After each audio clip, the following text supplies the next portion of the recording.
بسم اللہ الرحمن الرحیم۔ لا يؤمن أحدكم حتى يكون الله ورسوله أحب إليه مما سواهما أو كما قال عليه الصلاة والسلام۔ درود شریف۔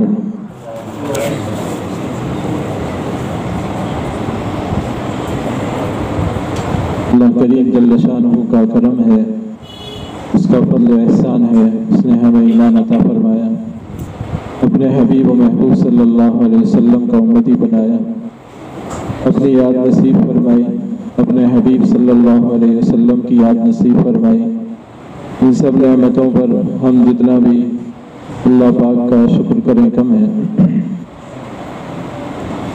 اللہ جل شانہ کی نعمتیں بے شمار ہیں، فرمایا وَإِن تَعُدُّوا نِعْمَةَ اللَّهِ لَا تُحْصُوهَا، اور اگر تم اللہ جل شانہ کی نعمتوں کو شمار کرنا چاہو تو شمار نہیں کر سکتے۔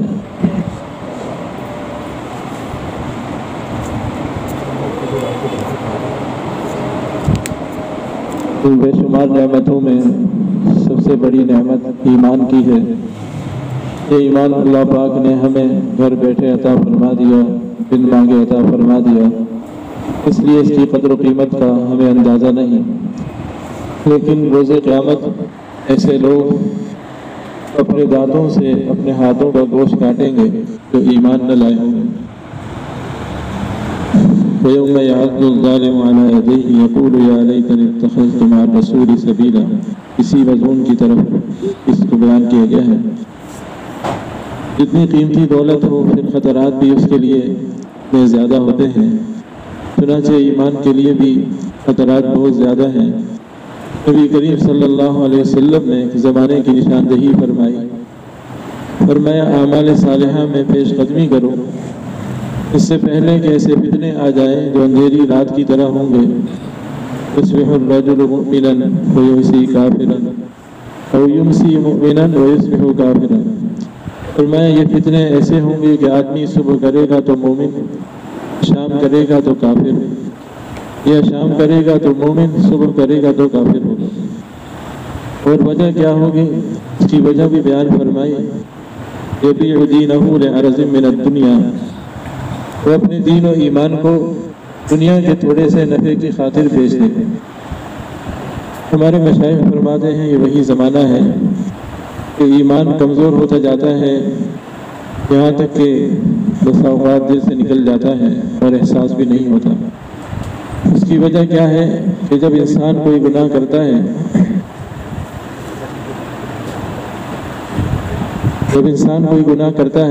تو ایک سیاہ دھبا اس کے دل پہ لگ جاتا ہے، توبہ کر لے تو صاف ہو جاتا ہے، ورنہ باقی رہتا ہے۔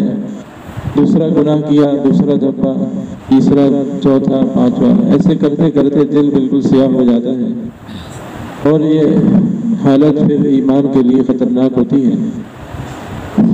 تو اس حالت کے آنے سے پہلے انسان اپنے ایمان کی فکر کرے اور اللہ جل شانہ کی نافرمانیاں جو بھی ہوں ان سے توبہ کرے، استغفار کرے، معافی چاہے۔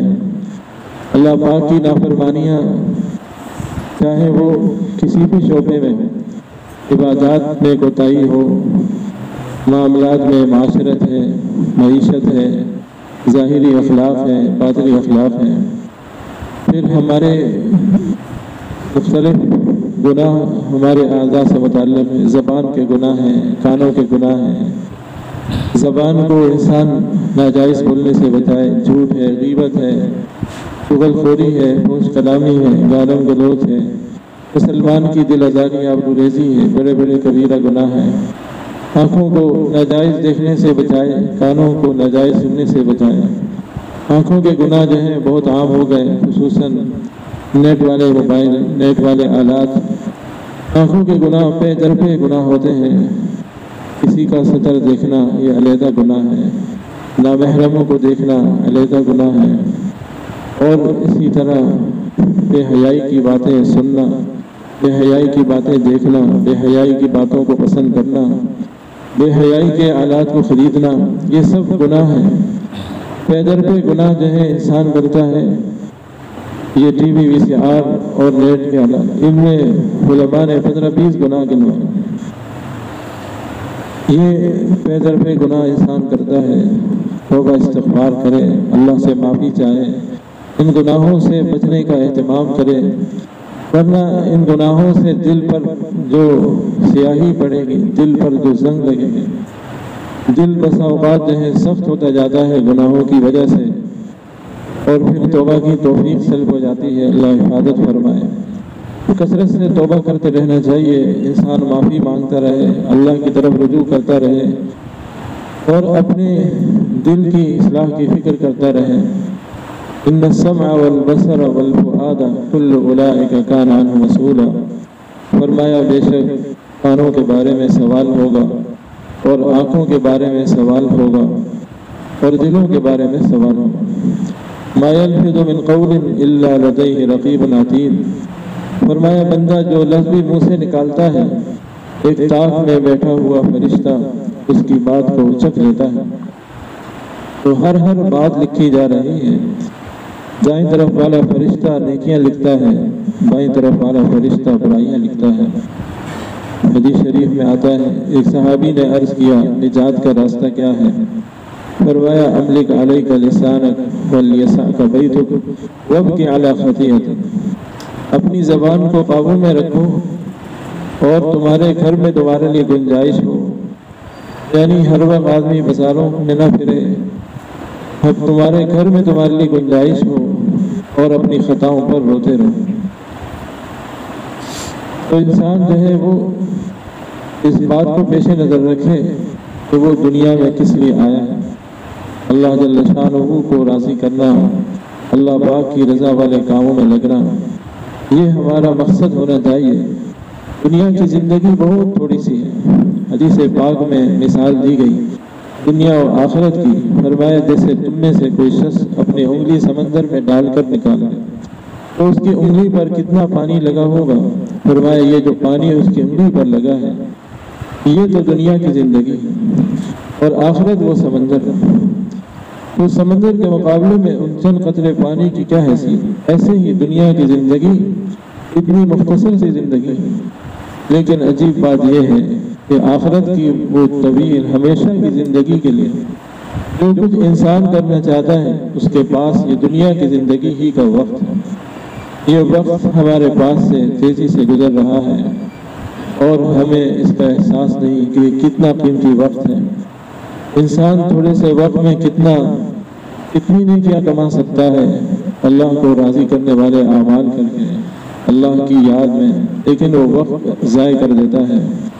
اس کا افسوس ہوگا اس وقت جب کہ وقت ہاتھ سے جا چکا ہو، قبر میں جا کر احساس ہوگا کہ انسان نے کتنا وقت جو ہے ضائع کر دیا، کتنا وقت قیمتی بنا سکتا تھا، تھوڑے سے وقت میں کتنی نیکیاں وہ کما سکتا تھا، وہ نیکیاں جن کا ہمیشہ کا اجر ملنا، ایک دفعہ اللہ کا نام لینے پر کتنے جنت کے درجات ملتے ہیں، کتنے جنت کے باغات ملتے ہیں، اور ہمیشہ کی نعمتیں ملتی ہیں۔ تو یہ حدیث شریف میں آتا ہے کہ جنت میں جانے کے بعد بھی اہل جنت کو کسی بات پر حسرت و افسوس نہ ہوگا سوائے ان لمحات کے، ان گھڑیوں کے جو اللہ کے ذکر کے بغیر گزرے۔ جب انسان دیکھے گا کہ ایک دفعہ اللہ کا نام لینے پر کیسی نعمتیں ملتی ہیں، جن کے سامنے ساری دنیا کی نعمتوں کی کوئی حیثیت نہیں، دنیا کی بڑی سے بڑی نعمت ہو آخرت کی ایک چھوٹی سی نعمت کا مقابلہ نہیں کر سکتی۔ دنیا کی ہر نعمت فانی ہے، ختم ہونے والی ہے، اور آخرت کی ہر نعمت لازوال ہے، ہمیشہ کے لیے ہے۔ وما اوتیتم من شیء فمتاع الحیاۃ الدنیا وزینتها وما عند اللہ خیر وابقی افلا تعقلون، فرمایا کہ جو کچھ تمہیں دنیا میں دیا گیا ہے، جو بھی نعمتیں دنیا میں دی گئی ہیں، یہ جو دنیا کی عارضی رونق، عارضی چمک دمک ہے، اور جو اللہ جل شانہ کے اجر و ثواب ہے وہ بہتر بھی ہے اور ہمیشہ رہنے والا۔ فرمایا کیا تم اتنی بات نہیں سمجھتے؟ اللہ جل شانہ جو خالق ہے، جو مالک ہے، دنیا کے بھی آخرت کے بھی، اسی نے پیدا کیا۔ جب وہ خود فرما رہے ہیں کہ میرے نزدیک آخرت بہتر ہے، اور اس کے بہتر ہونے کی ایک صاف اور آسان سی بات بیان فرما دی کہ دیکھو آخرت کی نعمتیں ہمیشہ کی، دنیا کی ساری نعمتیں وہ فانی ہیں، ختم ہونے والی ہیں۔ تو اس لیے انسان اس بات کی فکر کرے کہ اس نے اپنی آخرت کے لیے کیا کیا۔ دنیا کے لیے جو کر رہا ہے، کہتے ہیں دنیا کے لیے اتنا کرو جتنا یہاں رہنا ہے، آخرت کے لیے اتنا کرو جتنا وہاں رہنا ہے۔ دنیا میں اب انسان کتنا جی لے گا؟ 60 سال 70 سال اس امت کی عام عمریں بیان کی گئی، اور جی لیتا ہے 80 سال 90 سال 100 سال، بہرحال موت آ ہی جاتی ہے۔ اور آخرت کی جو زندگی ہے وہ 60 سال کی نہیں، 100 سال کی نہیں، 1000 سال کی نہیں، 1,00,000 سال کی نہیں، 1 کروڑ سال کی نہیں، 1 ارب سال کی نہیں، 1 کھرب سال کی نہیں، ہمیشہ کی زندگی۔ لیکن اس ہمیشہ کی زندگی کے لیے جو کچھ کرنا ہے اس کے لیے دنیا کی زندگی ہی کا وقت۔ اس لیے آپ صلی اللہ علیہ وسلم نصیحت فرماتے ہیں، فرمایا اغتنم خمسا قبل خمس، 5 چیزوں کو 5 چیزوں سے پہلے غنیمت جانا۔ شبابک قبل حرمک، فرمایا اپنی جوانی اپنے بڑھاپے سے پہلے غنیمت جانا۔ جوانی میں انسان کتنی نیکیاں کر سکتا ہے، جب بڑھاپا آ جاتا ہے پھر وہ نیکیاں نہیں کرتا۔ جوانی میں انسان اہتمام کرے، اللہ کی یاد کا اہتمام کرے، اللہ کے ذکر کا اہتمام کرے، اور نماز باجماعت کا اہتمام کرے، تہجد کا اہتمام کرے، بہت ساری نیکیاں آسان ہوتے ہیں۔ جب بڑھاپا آ گیا تو پھر احساس ہوتا ہے اوہو اب تو میں یہ کام بھی نہیں کر سکتا، اب تو یہ بھی نہیں کر سکتا۔ اس لیے فرمایا اپنی جوانی کو اپنے بڑھاپے سے پہلے غنیمت جانا۔ فرمایا صحتک قبل سقمک، اپنی صحت کو اپنی بیماری سے پہلے غنیمت جانا۔ صحت سے جو کام لینا چاہیے انسان وہ کام لے، ہمیشہ کام آنے والی نعمتیں کمائے، اس سے پہلے کہ بیماری آ جائے پھر وہ انسان نہیں کر سکتا۔ اور اگر صحت کے زمانے میں وہ نیکیاں کرے گا تو اللہ پاک وہ ساری نیکیوں کا ثواب اس کو بیماری میں عطا فرمائیں گے جو صحت کے زمانے میں کرتا ہے۔ فرمائیں کہ اپنی فراغت کو اپنی مشغولی سے پہلے غنیمت جانا۔ انسان جو ہے اس کے پاس بہت سا وقت فارغ ہوتا ہے، آپ بازار جاتے ہیں، کام پہ جاتے ہیں، ملازمت میں تجارت پہ جاتے ہیں، راستے میں جو وقت ہے اس کو قیمتی بنا، اللہ کی یاد کریں، کلمہ طیبہ پڑھیں، استغفار پڑھیں، درود شریف پڑھیں، تیسرا کلمہ پڑھیں، تلاوت جو یاد ہو کریں، یہ سب وقت پھر قیمتی بنتا جائے گا، اور اس کی ان اعمال کی قیمت کا پھر پتہ چلے گا جب اللہ کی بارگاہ میں پیشی ہوگی۔ تو فرمایا کہ اپنی فراغت کو اپنی مشغولی سے پہلے غنیمت جانا، اور فرمایا کہ اپنے غنا کو اپنے فقر سے پہلے غنیمت جانا۔ کہ انسان کے پاس اللہ کی نعمتیں ہیں، ضرورت سے زائد اللہ کی راہ میں خرچ کرے، اور فرمایا کہ اپنی زندگی کو اپنی موت سے پہلے غنیمت جانا۔ زندگی بڑی نعمت ہے، جب یہ زندگی ختم ہو جائے گی، اعمال نامہ بند ہو جائے گا، اب انسان ترستا رہے گا موت میں،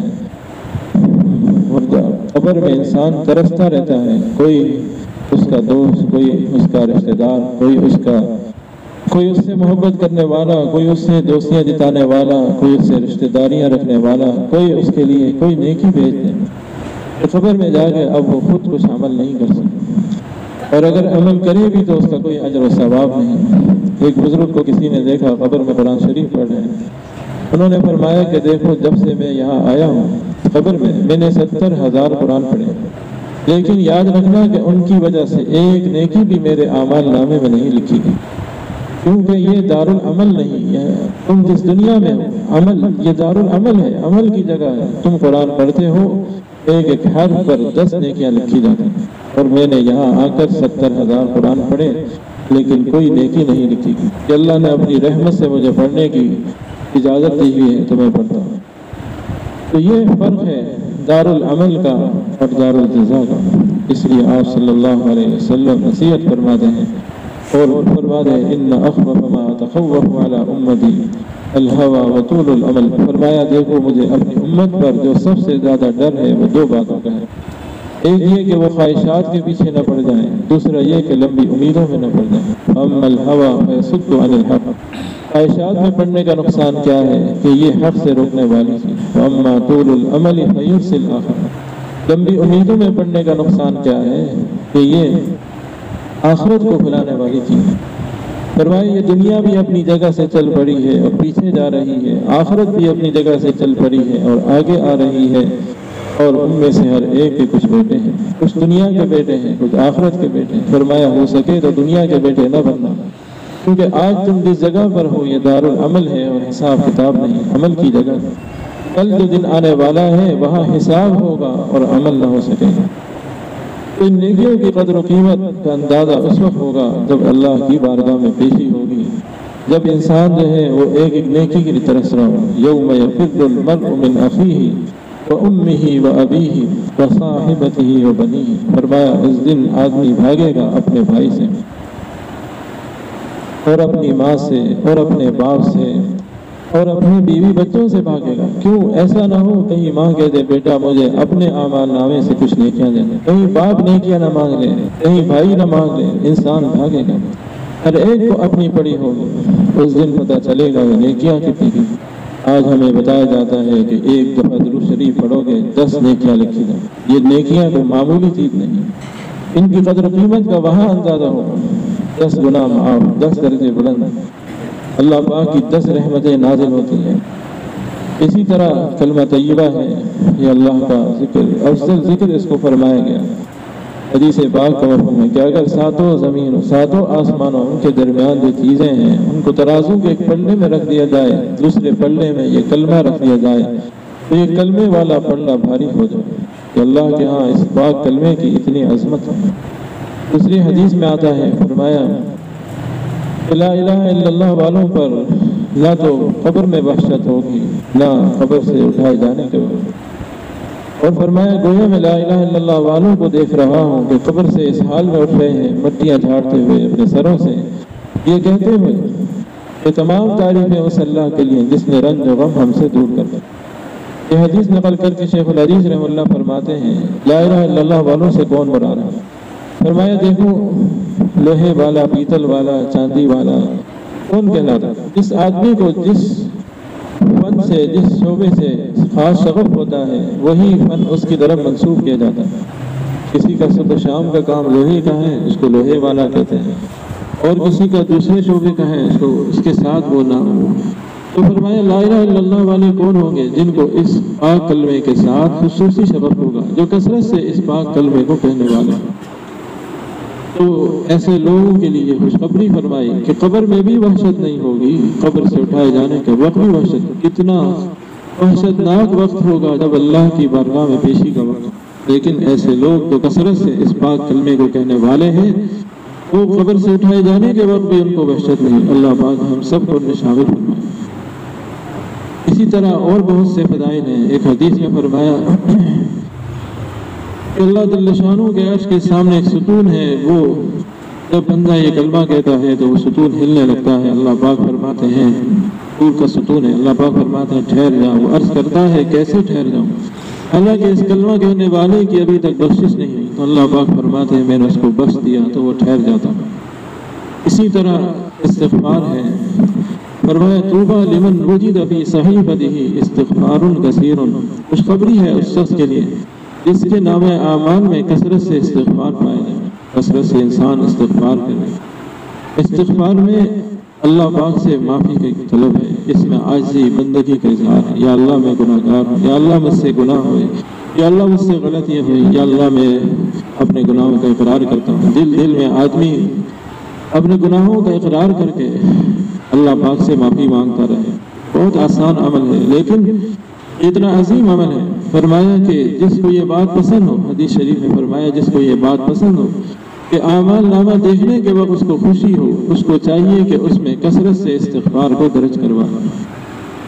تھوڑا سا وقت لگتا ہے، کتنا وقت ہے؟ استغفر اللہ ربی من کل ذنب واتوب الیہ، میں اپنے رب سے معافی چاہتا ہوں گناہوں کی اور تمام گناہوں سے معافی چاہتا ہوں اور اسی کی طرف رجوع کرتا ہوں، تمام گناہوں سے توبہ کرتا ہوں۔ تو یہ عمل انسان کثرت سے کرتا رہے۔ ایک حدیث میں فرمایا لا الہ الا اللہ اور استغفار کی کثرت کرو، اس لیے کہ شیطان کہتا ہے میں نے بنی آدم کو ہلاک کیا گناہوں سے، انہوں نے مجھے ہلاک کیا لا الہ الا اللہ اور استغفار کے ذریعے۔ جب میں نے دیکھا کہ یہ تو میری محنت یعنی ضائع ہوگی تو پھر میں نے ان کو خواہشات میں مبتلا کر دیا، یعنی ایسی چیزوں میں جن کو دین سمجھ کے کر رہے ہوں اور وہ دین نہ ہو، اپنے آپ کو راہ پر سمجھ رہے ہوں، ہدایت پر سمجھ رہے ہوں، ایسے بدعات وغیرہ ہیں، تو توبہ استغفار ہے، کلمہ طیبہ ہے، یہ عظیم اعمال ہے۔ ایک صاحب کا واقعہ لکھا ہے، امام احمد بن حنبل رحمہ اللہ کا واقعہ فرماتے ہیں، میں نے ایک ایسے علاقے میں پہنچا، وہاں پر ان کو کوئی جانتا نہیں تھا، رات کا وقت وہ مسجد میں عشاء کے بعد ٹھہرنا چاہا، تو وہاں کے خادم نے کہا کہ نہیں، یہاں کسی کو ٹھہرنے کی اجازت نہیں۔ انہوں نے کہا بھی کہ میں مسافر ہوں، انہوں نے کہا نہیں، مسافر ہو کوئی ہو، مسجد میں ٹھہرنے کی اجازت نہیں، ان کو باہر نکال دیا۔ امام احمد بن حنبل رحمہ اللہ فرماتے ہیں کہ جب مسجد سے باہر نکلا تو ایک شخص وہاں سے گزرا، اس نے دیکھا کہ یہ کوئی بزرگ صورت ہے، انہوں نے کہا کہ حضرت آ جائے، میرے گھر تشریف لیں۔ ان کو گھر پہ لا کے مہمان خانے میں بٹھایا اور پھر کھانے کا بندوبست کرنے اندر گھر میں گیا، وہاں سے کھانے کی چیزیں لا کے رکھ رہا تھا۔ آتے جاتے امام احمد بن حنبل رحمہ اللہ فرماتے ہیں کہ میں نے دیکھا کہ وہ زبان سے استغفار کثرت سے پڑھ رہا۔ فرماتے ہیں میں نے اس سے پوچھا کہ آخر کیا بات ہے کہ میں دیکھ رہا ہوں کہ تم کثرت سے استغفار ہی پڑھتے جاتے ہو، کوئی خاص اس کا تم نے فائدہ محسوس کیا، کوئی خاص نفع اس کا محسوس؟ اس نے کہا کہ حضرت میں نے استغفار کی برکت سے اتنی بھی دعائیں اللہ سے مانگی، اللہ پاک نے میری دعائیں قبول فرمائی، اور جتنی پریشانیاں تھیں اللہ نے میری وہ پریشانیاں اس کی برکت سے دور کر دی۔ بس ایک دعا جو ہے برسوں سے مانگ رہا ہوں کہ اللہ پاک مجھے امام احمد بن حنبل کی زیارت کرا۔ تو حضرت امام احمد بن حنبل رحمہ اللہ نے فرمایا تمہیں مبارک ہو، اللہ پاک نے مجھے اپنے گھر سے گھسیٹ کر تمہارے پاس بھیجے، مجھے ہی احمد بن حنبل کہتے ہیں۔ اس نے اللہ کا شکر ادا کیا کہ اللہ پاک نے استغفار کی برکت سے یہ دعا بھی ان کی قبول فرما۔ استغفار کی بڑی برکات ہیں، اور پھر یہ قیمتی عمل آپ صلی اللہ علیہ وسلم یہ فرما رہے ہیں کہ جس کو یہ بات پسند ہو کہ عمل نامہ دیکھنے کے بعد اس کو خوشی ہو، تو اس کو چاہیے اس میں کثرت سے استغفار کو درج کروا لو۔ اسی طرح درود شریف ہے، اس کی بڑی برکات ہیں، جیسا کہ عرض کیا اس کی برکت سے بہت سے انسان کے گناہ معاف ہوتے ہیں۔ ہر ایک دفعہ درود پڑھنے پر 10 گناہ معاف ہو جاتے ہیں، 10 درجے بلند ہو جاتے ہیں، 10 نیکیاں اعمال نامے میں لکھی جاتی ہیں، اللہ پاک کی 10 رحمتیں نازل ہوتی ہیں۔ یہ درود و سلام فرشتے نبی کریم صلی اللہ علیہ وسلم کی خدمت عالیہ میں پیش کرتے ہیں۔ آپ صلی اللہ علیہ وسلم اس شخص کے لیے دعا فرماتے ہیں، استغفار فرماتے ہیں۔ اللہ جل شانہ کا ذکر کسی پیرائے میں بھی ہو، انسان جو ہے کثرت سے اللہ کا ذکر کرتا رہے۔ اللہ کا پاک نام بڑی عظمت والا ہے، بڑی برکت والا ہے، اور اللہ کے پاک نام کی برکت سے انسان کے دل کے زنگ دور ہوتے ہیں، دل کی سیاہیاں دور ہوتی ہیں، اور اسی طرح نیک صحبت کی برکت سے اور آخرت کو یاد کرنے کی برکت سے دل کی اصلاح ہوتی ہے، اور دل کی اصلاح پر مدار ہے تمام اعضاء کی اصلاح کا۔ نبی کریم صلی اللہ علیہ وسلم کا ارشاد ہے، فرمایا انسان کے جسم میں گوشت کا ٹکڑا ہے، جب وہ ٹھیک ہو جائے تو سارا جسم ٹھیک ہوتا ہے، جب وہ خراب ہو تو سارا جسم خراب ہوتا ہے۔ فرمایا وہ کیا ہے؟ وہ دل ہے۔ تو دل پر چونکہ مدار ہے تمام اعضاء کی اصلاح کا، اسی لیے اولیاء اللہ جو ہیں یہ اعمال زیادہ کراتے ہیں جو دل پر اثر انداز۔ ان مجالس کا مقصد بھی یہی ہے، اور اسی طرح انفراداً بھی ذکر کا اہتمام کیا جائے۔ اس کی برکت سے اور نیک صحبت کی برکت سے دل کے رنگ دور ہوتے ہیں، دل کی سیاہیاں دور ہوتی ہیں، دل سے دنیا کی محبتیں دور ہوتی ہیں، اور ان کی جگہ اللہ پاک کی محبت، اللہ کے حبیب صلی اللہ علیہ وسلم کی محبت دل میں پیدا ہوتی ہے۔ ایک حدیث میں آتا ہے، ابو رزین رضی اللہ تعالیٰ عنہ کہتے ہیں نبی کریم صلی اللہ علیہ وسلم نے فرمایا تمہیں دین کی تقویت کی چیز بتاؤں جس سے تم دونوں جہاں کی بھلائی کو پہنچو۔ تو اللہ کا ذکر کرنے والوں کی مجلسیں ہیں، ان کو مضبوط پکڑ لو، اور جب تنہا ہو تو جتنا بھی ہو سکے اللہ کا ذکر کیا کرو، اور اللہ ہی کے لیے محبت کرو، اور اللہ ہی کے لیے نفرت کرو۔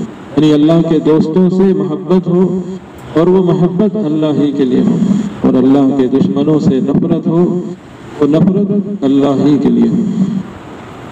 تو ایسی مجالس کا اہتمام کیا جائے۔ الحمدللہ یہاں ڈاکٹر صاحب کے ہاں روزانہ بھی مجلس کا معمول ہوتا ہے، اس میں شرکت کی کوشش کریں، اور اس کے علاوہ خانقاہ میں بھی ہر ہفتے ہر جمعرات کو مجلس ہوتی ہے، وہاں بھی گاڑی کا انتظام ہوتا ہے، اس میں بھی شرکت کا اہتمام کریں۔ جتنا بھی ہو سکے ہم ایسے ماحول میں بیٹھیں گے اور ایک ماحول میں بیٹھیں گے، اللہ کی رحمتیں جہاں اتر رہی ہوں۔ دیکھیں حدیث سے ثابت ہو گیا، ایک دفعہ درود پر 10 رحمتیں، 10 دفعہ درود پڑھا جائے گا 100 رحمتیں، 100 دفعہ پڑھا جائے گا 1000 رحمتیں، 1000 دفعہ پڑھا جائے گا 10,000۔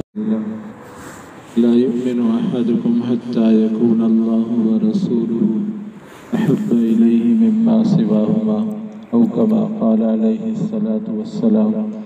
درود شریف پڑھو۔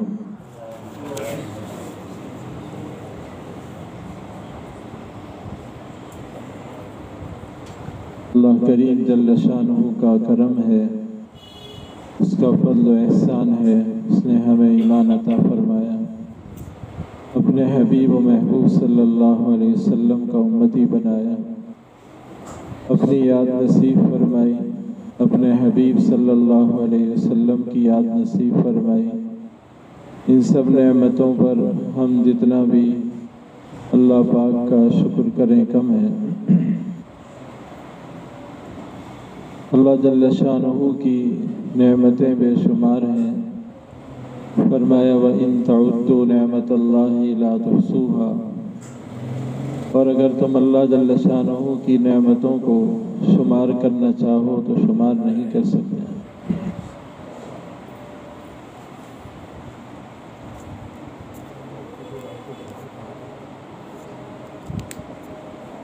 ان بے شمار نعمتوں میں سب سے بڑی نعمت ایمان کی ہے۔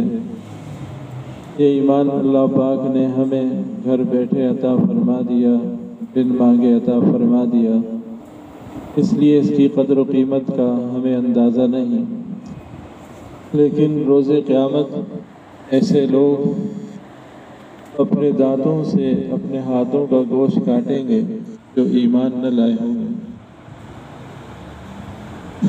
وَيَوْمَ يَعَضُّ الظَّالِمُ عَلَى يَدَيْهِ يَقُولُ يَا لَيْتَنِي اتَّخَذْتُ مَعَ الرَّسُولِ سَبِيلًا، اسی مضمون کی طرف اس کو بیان کیا گیا ہے۔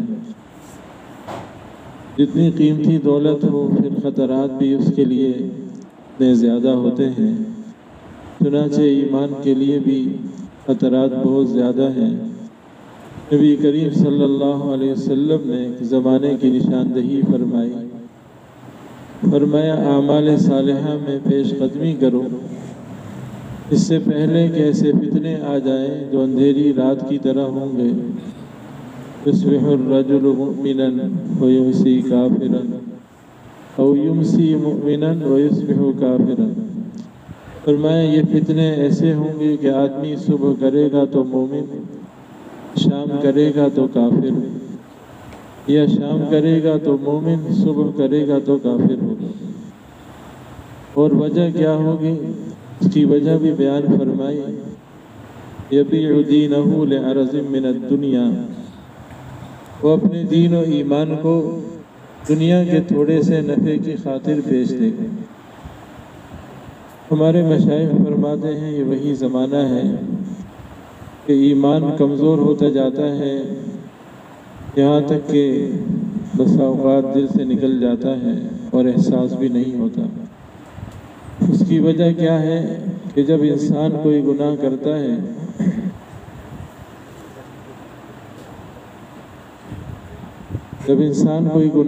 ہے تو ایک سیاہ دھبا اس کے دل پہ لگ جاتا ہے، توبہ کر لے تو صاف ہو جاتا ہے ورنہ باقی رہتا ہے۔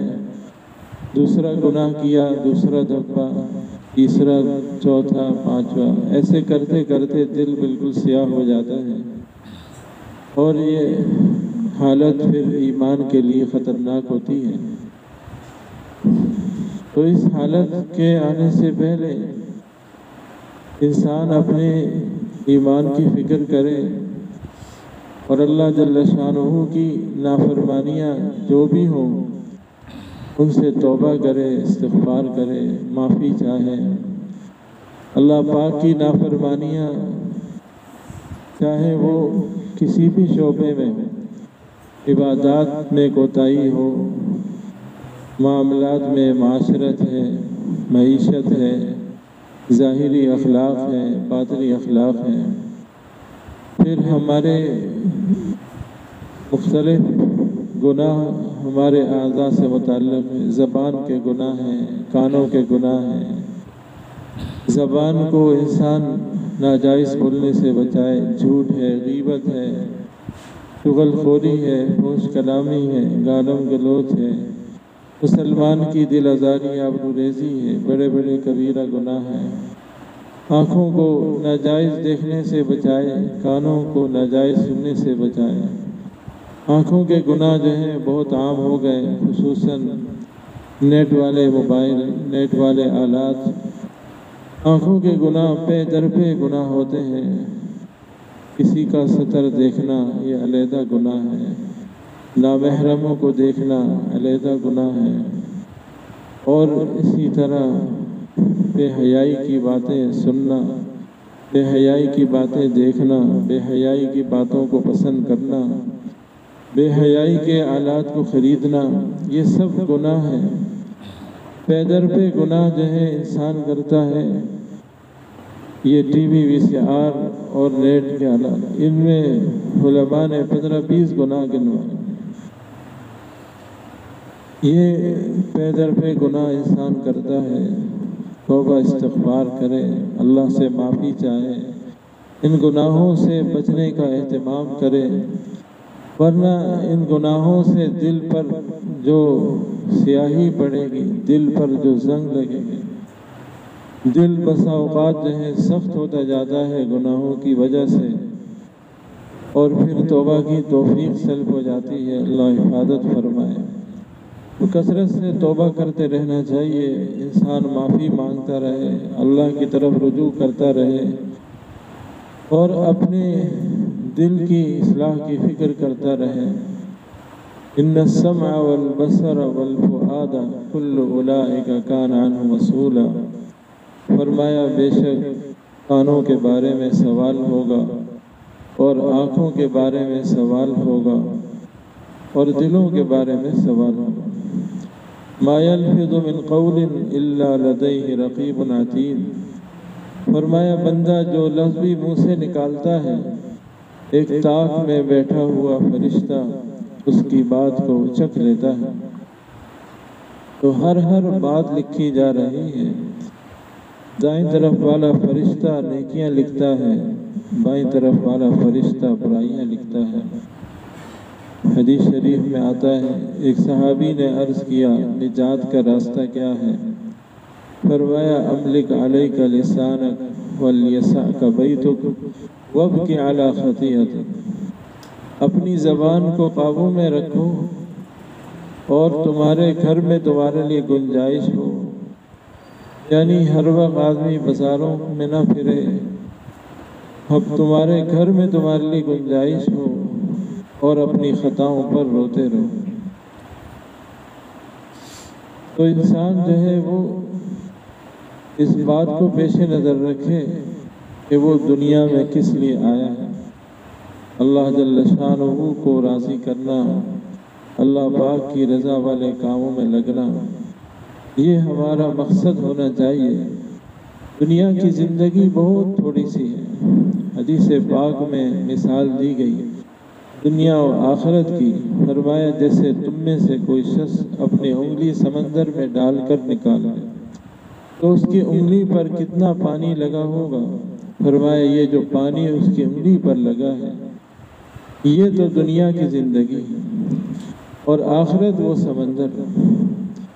تو سمندر کے مقابلے میں ان چند قطرے پانی کی کیا حیثیت؟ ایسے ہی دنیا کی زندگی اتنی مختصر سی زندگی، لیکن عجیب بات یہ ہے کہ آخرت کی وہ طویل ہمیشہ کی زندگی کے لیے جو کچھ انسان کرنا چاہتا ہے اس کے پاس یہ دنیا کی زندگی ہی کا وقت ہے۔ یہ وقت ہمارے پاس سے تیزی سے گزر رہا ہے، اور ہمیں اس کا احساس نہیں کہ یہ کتنا قیمتی وقت ہے۔ انسان تھوڑے سے وقت میں کتنی نیکیاں کما سکتا ہے، اللہ کو راضی کرنے والے اعمال کر کے، اللہ کی یاد میں، لیکن وہ وقت ضائع کر دیتا ہے۔ اس کا افسوس ہوگا اس وقت جب کہ وقت ہاتھ سے جا چکا ہو، قبر میں جا کر احساس ہوگا کہ انسان نے کتنا وقت جو ہے ضائع کر دیا، کتنا وقت قیمتی بنا سکتے تھے، تھوڑے سے وقت میں کتنی نیکیاں وہ کما سکتا تھا، وہ نیکیاں جن کا ہمیشہ ہمیشہ کا اجر ملنا، ایک دفعہ اللہ کا نام لینے پر کتنے جنت کے درجات ملتے ہیں، کتنے جنت کے باغات ملتے ہیں اور ہمیشہ کی نعمتیں ملتی ہیں۔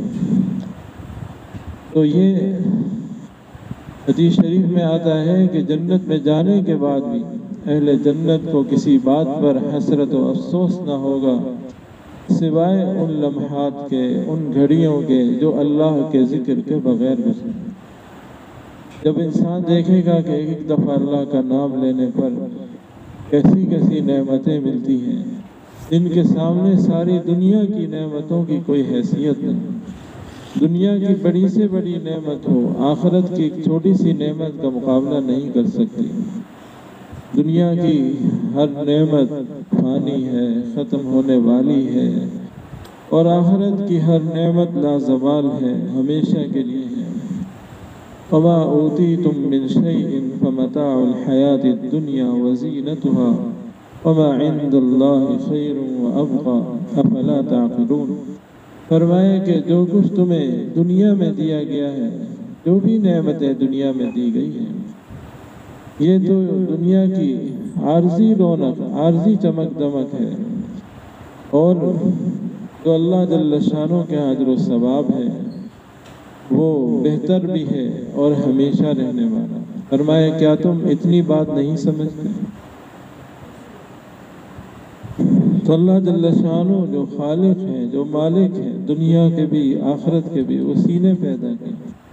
جب وہ خود فرما رہے ہیں کہ میرے نزدیک آخرت بہتر ہے، اور اس کے بہتر ہونے کی ایک صاف اور آسان سی بات بیان فرما دی کہ دیکھو آخرت کی نعمتیں ہمیشہ کی، دنیا کی ساری نعمتیں وہ فانی ہیں، ختم ہونے والی ہیں۔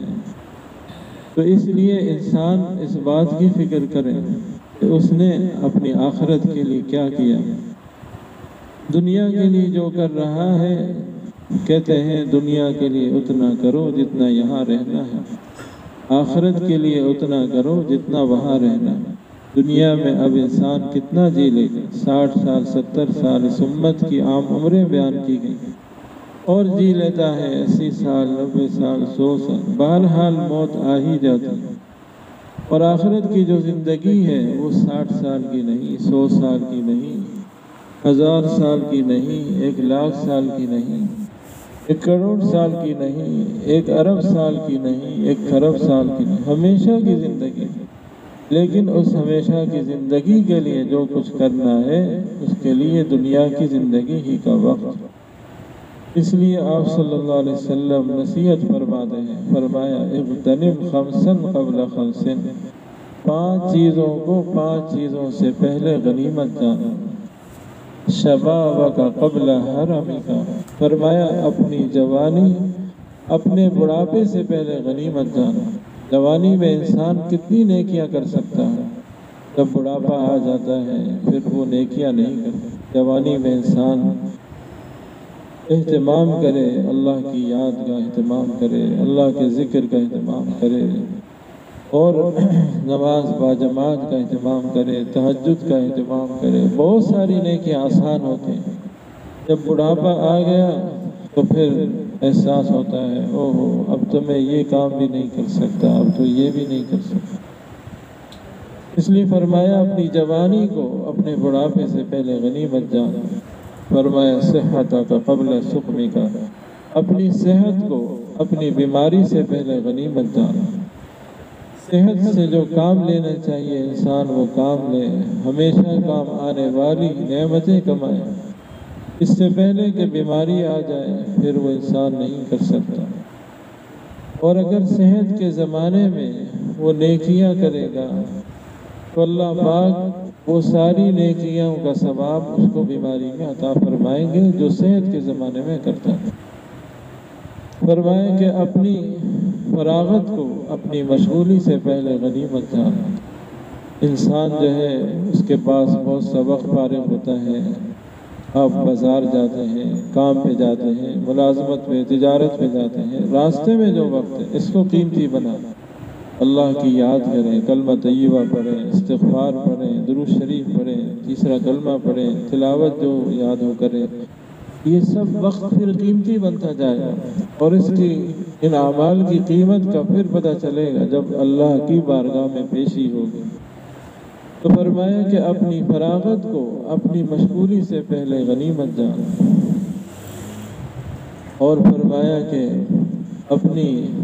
اپنے غنا کو اپنے فقر سے پہلے غنیمت جان، کہ انسان کے پاس اللہ کی نعمتیں ہیں، ضرورت سے زائد اللہ کی راہ میں خرچ کرے، اور فرمایا کہ اپنی زندگی کو اپنی موت سے پہلے غنیمت جان۔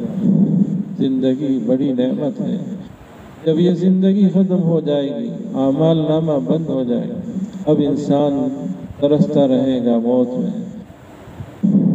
اور قبر میں انسان ترستا رہتا ہے، کوئی اس کا دوست، کوئی اس کا رشتہ دار، کوئی اس سے محبت کرنے والا، کوئی اس سے دوستیاں جتانے والا، کوئی اس سے رشتہ داریاں رکھنے والا، کوئی اس کے لیے کوئی نیکی بھیج دے، قبر میں جا کے اب وہ خود کچھ عمل نہیں کر سکتا، اور اگر عمل کرے بھی تو اس کا کوئی اجر و ثواب نہیں۔ ایک بزرگ کو کسی نے دیکھا قبر میں قرآن شریف پڑھ رہے ہیں، انہوں نے فرمایا کہ دیکھو، جب سے میں یہاں آیا ہوں قبر میں نے 70,000 قرآن پڑھے، لیکن یاد رکھنا کہ ان کی وجہ سے ایک نیکی بھی میرے اعمال نامے میں نہیں لکھی گئی، کیونکہ یہ دارالعمل نہیں ہے۔ تم جس دنیا میں ہو، عمل، یہ دارالعمل ہے، عمل کی جگہ ہے۔ تم قرآن پڑھتے ہو، ایک ایک حرف پر 10 نیکیاں لکھی جاتی ہیں، اور میں نے یہاں آ کر 70,000 قرآن پڑھے، لیکن کوئی نیکی نہیں لکھی گئی، کہ اللہ نے اپنی رحمت سے مجھے پڑھنے کی اجازت دی ہوئی ہے تو میں پڑھتا ہوں۔ تو یہ فرق ہے دارالعمل کا اور دارالجزا کا۔ اس لیے آپ صلی اللہ علیہ وسلم نصیحت فرماتے ہیں، اور فرماتے ہیں ان اخوف ما اتخوف علی امتی الہوى وطول العمل۔ فرمایا دیکھو، مجھے اپنی امت پر جو سب سے زیادہ ڈر ہے وہ 2 باتوں کا ہے، ایک یہ کہ وہ خواہشات کے پیچھے نہ پڑ جائیں، دوسرا یہ کہ لمبی امیدوں میں نہ پڑ جائیں۔ اما الہوى فیصد عن الحق، خواہشات میں پڑنے کا نقصان کیا ہے کہ یہ حق سے روکنے والی ہے۔ واما طول العمل فینسی الآخرہ، لمبی امیدوں میں پڑنے کا نقصان کیا ہے کہ یہ آخرت کو بھلانے والی چیز ہے۔ فرمائے یہ دنیا بھی اپنی جگہ سے چل پڑی ہے اور پیچھے جا رہی ہے، آخرت بھی اپنی جگہ سے چل پڑی ہے اور آگے آ رہی ہے، اور ان میں سے ہر ایک کے کچھ بیٹے ہیں، کچھ دنیا کے بیٹے ہیں، کچھ آخرت کے بیٹے ہیں۔ فرمایا ہو سکے تو دنیا کے بیٹے نہ بننا، کیونکہ آج تم جس جگہ پر ہو یہ دارالعمل ہے اور حساب کتاب نہیں، عمل کی جگہ ہے۔ کل جو دن آنے والا ہے وہاں حساب ہوگا اور عمل نہ ہو سکے گا۔ تو ان نیکیوں کی قدر و قیمت کا اندازہ اس وقت ہوگا جب اللہ کی بارگاہ میں پیشی ہوگی، جب انسان جو ہے وہ ایک ایک نیکی کے لیے ترس رہا ہو۔ یوم یفر المرء من اخیہ وامہ وابیہ وصاحبتہ وبنیہ، فرمایا اس دن آدمی بھاگے گا اپنے بھائی سے اور اپنی ماں سے اور اپنے باپ سے اور اپنے بیوی بچوں سے بھاگے گا۔ کیوں؟ ایسا نہ ہو کہیں ماں کہہ دے بیٹا مجھے اپنے اعمال نامے سے کچھ نیکیاں دے دے، کہیں باپ نیکیاں نہ مانگ لے، کہیں بھائی نہ مانگ لے، انسان بھاگے گا، ہر ایک کو اپنی پڑی ہوگی۔ اس دن پتہ چلے گا یہ نیکیاں کتنی کی۔ آج ہمیں بتایا جاتا ہے کہ ایک دفعہ درود شریف پڑھو گے 10 نیکیاں لکھی جائیں۔ یہ نیکیاں کوئی معمولی چیز نہیں، ان کی قدر و قیمت کا وہاں اندازہ ہوگا۔ 10 گناہ معاف، 10 درجے بلند، اللہ پاک کی 10 رحمتیں نازل ہوتی ہیں۔ اسی طرح کلمہ طیبہ ہے، یہ اللہ کا ذکر، افضل ذکر اس کو فرمایا گیا۔ حدیث پاک کا مفہوم ہے کہ اگر 7 زمینوں 7 آسمانوں کے درمیان جو چیزیں ہیں ان کو ترازو کے ایک پلڑے میں رکھ دیا جائے، دوسرے پلڑے میں یہ کلمہ رکھ دیا جائے، تو یہ کلمے والا پلڑا بھاری ہو جائے کہ اللہ کے ہاں اس پاک کلمے کی اتنی عظمت ہے۔ دوسری حدیث میں آتا ہے، فرمایا کہ لا الہ الا اللہ والوں پر نہ تو قبر میں وحشت ہوگی نہ قبر سے اٹھائے جانے کے وقت۔ اور فرمایا گویا میں لا الہ الا اللہ والوں کو دیکھ رہا ہوں کہ قبر سے اس حال میں اٹھ رہے ہیں، مٹیاں جھاڑتے ہوئے اپنے سروں سے، یہ کہتے ہوئے کہ تمام تعریفیں اس اللہ کے لیے جس نے رنج و غم ہم سے دور کر دیا۔ یہ حدیث نقل کر کے شیخ الحدیث رحمہ اللہ فرماتے ہیں لا الہ الا اللہ والوں سے کون مراد ہے؟ فرمایا دیکھو لوہے والا، پیتل والا، چاندی والا کون کہلاتا ہے؟ جس آدمی کو جس فن سے، جس شعبے سے خاص شغف ہوتا ہے وہی فن اس کی طرف منسوب کیا جاتا ہے۔ کسی کا صبح شام کا کام لوہے کا ہے، اس کو لوہے والا کہتے ہیں، اور کسی کا دوسرے شعبے کا ہے، اس کے ساتھ وہ نہ ہو۔ تو فرمایا لا الہ الا اللہ والے کون ہوں گے؟ جن کو اس پاک کلمے کے ساتھ خصوصی شغف ہوگا، جو کثرت سے اس پاک کلمے کو کہنے والے ہیں۔ تو ایسے لوگوں کے لیے خوشخبری فرمائی کہ قبر میں بھی وحشت نہیں ہوگی، قبر سے اٹھائے جانے کے وقت بھی وحشت۔ کتنا وحشت ناک وقت ہوگا جب اللہ کی بارگاہ میں پیشی کا وقت، لیکن ایسے لوگ جو کثرت سے اس پاک کلمے کو کہنے والے ہیں وہ قبر سے اٹھائے جانے کے وقت بھی ان کو وحشت نہیں۔ اللہ پاک ہم سب کو ان میں شامل فرمائے۔ اسی طرح اور بہت سے فضائل ہیں۔ ایک حدیث میں فرمایا کہ اللہ جل شانہ کے عرش کے سامنے ایک ستون ہے، وہ جب بندہ یہ کلمہ کہتا ہے تو وہ ستون ہلنے لگتا ہے۔ اللہ پاک فرماتے ہیں نور کا ستون ہے، اللہ پاک فرماتے ہیں ٹھہر جاؤ۔ وہ عرض کرتا ہے کیسے ٹھہر جاؤں، حالانکہ اس کلمہ کہنے والے کی ابھی تک بخشش نہیں ہوئی۔ تو اللہ پاک فرماتے ہیں میں نے اس کو بخش دیا تو وہ ٹھہر جاتا ہے۔ اسی طرح استغفار ہے، فرمایا طوبیٰ لمن وجد فی صحیفتہ استغفار کثیر۔ خوشخبری ہے اس شخص کے لیے جس کے نام اعمال میں کثرت سے استغفار پائے جائے، کثرت سے انسان استغفار کرے۔ استغفار میں اللہ پاک سے معافی کا طلب ہے، اس میں عاجزی بندگی کا اظہار ہے۔ یا اللہ میں گناہ گار ہوں، یا اللہ مجھ سے گناہ ہوئے، یا اللہ مجھ سے غلطیاں ہوئی، یا اللہ میں اپنے گناہوں کا اقرار کرتا ہوں۔ دل میں آدمی اپنے گناہوں کا اقرار کر کے اللہ پاک سے معافی مانگتا رہے۔ بہت آسان عمل ہے لیکن اتنا عظیم عمل ہے۔ فرمایا کہ جس کو یہ بات پسند ہو، حدیث شریف میں فرمایا جس کو یہ بات پسند ہو کہ اعمال نامہ دیکھنے کے وقت اس کو خوشی ہو، اس کو چاہیے کہ اس میں کثرت سے استغفار کو درج کروائے۔ تھوڑا سا وقت لگتا ہے، کتنا وقت ہے؟ استغفر اللہ ربی من کل ذنب واتوب الیہ۔ میں اپنے رب سے معافی چاہتا ہوں گناہوں کی کہ جو، اور تمام گناہوں سے معافی چاہتا ہوں اور اسی کی طرف رجوع کرتا ہوں، تمام گناہوں سے توبہ کرتا ہوں۔ تو یہ عمل انسان کثرت سے کرتا رہے۔ ایک حدیث میں فرمایا لا الہ الا اللہ، اور استغفار کی کثرت کرو، اس لیے کہ شیطان کہتا ہے میں نے بنی آدم کو ہلاک کیا گناہوں سے، انہوں نے مجھے ہلاک کیا لا الہ الا اللہ اور استغفار کے ذریعے۔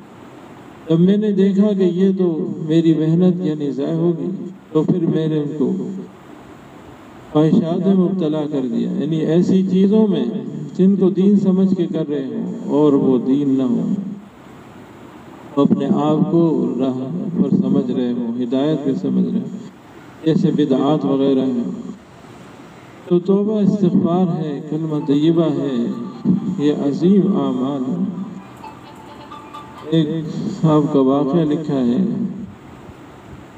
امام احمد بن حنبل رحمہ اللہ کا واقعہ فرماتے ہیں میں نے ایک ایسے علاقے میں پہنچا، وہاں پر ان کو کوئی جانتا نہیں تھا۔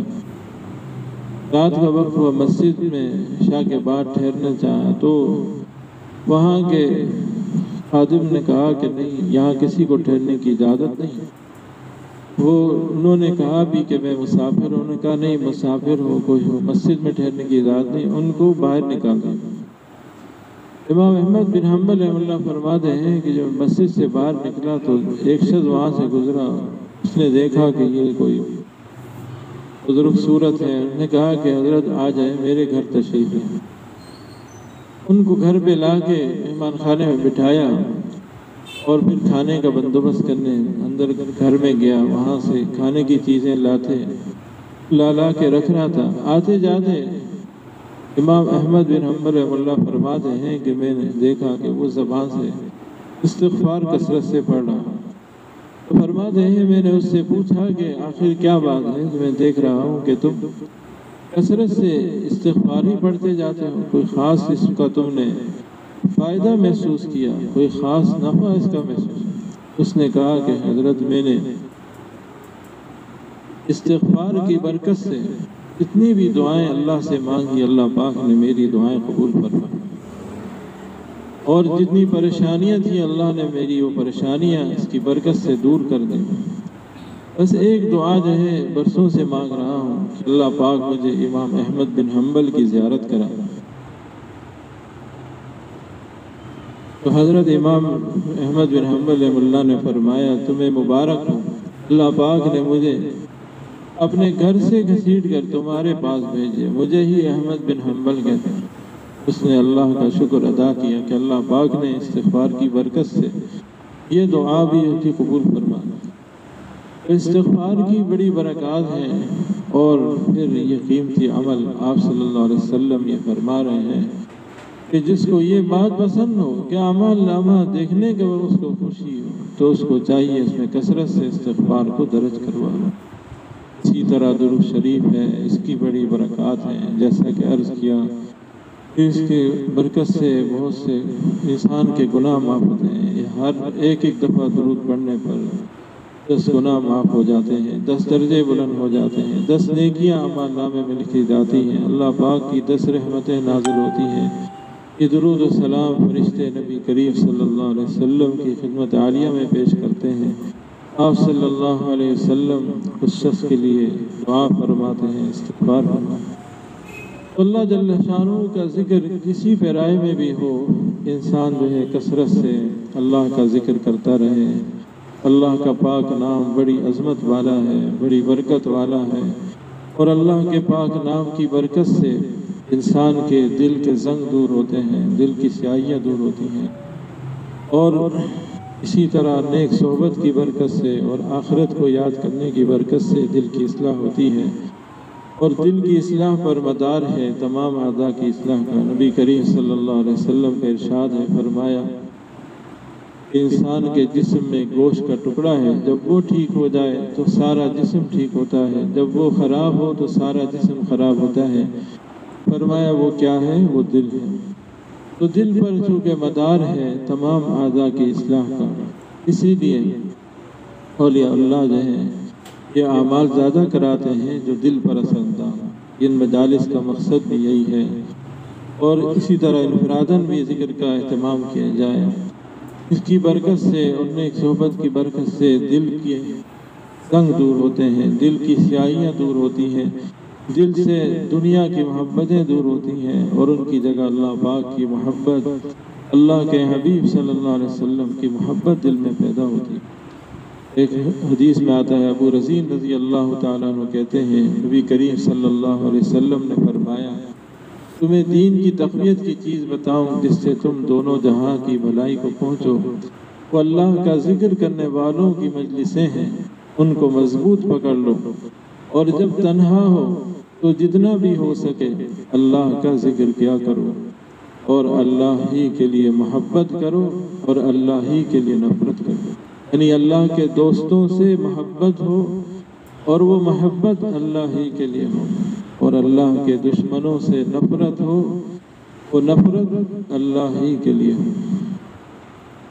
تو ایسی مجالس کا اہتمام کیا جائے۔ الحمدللہ یہاں ڈاکٹر صاحب کے ہاں روزانہ بھی مجلس کا معمول ہوتا ہے، اس میں شرکت کی کوشش کریں، اور اس کے علاوہ خانقاہ میں بھی ہر ہفتے ہر جمعرات کو مجلس ہوتی ہے، وہاں بھی گاڑی کا انتظام ہوتا ہے، اس میں بھی شرکت کا اہتمام کریں۔ جتنا بھی ہو سکے ہم ایسے ماحول میں بیٹھیں گے اور نیک ماحول میں بیٹھیں گے، اللہ کی رحمتیں جہاں اتر رہی ہوں۔ دیکھیں حدیث سے ثابت ہو گیا، ایک دفعہ درود پر 10 رحمتیں، 10 دفعہ درود پڑھا جائے گا 100 رحمتیں، 100 دفعہ پڑھا جائے گا 1000 رحمتیں، 1000 دفعہ پڑھا جائے گا 10,000 رحمتیں۔ If you like the video, don't forget to like, comment and share. We will keep making good videos for you. اگر ویڈیو پسند آئی تو لائک، کمنٹ اور شیئر کرنا نہ بھولیں، ہم آپ کے لیے اچھی ویڈیو بناتے رہیں گے۔ If you like the video, don't forget to like, comment and share.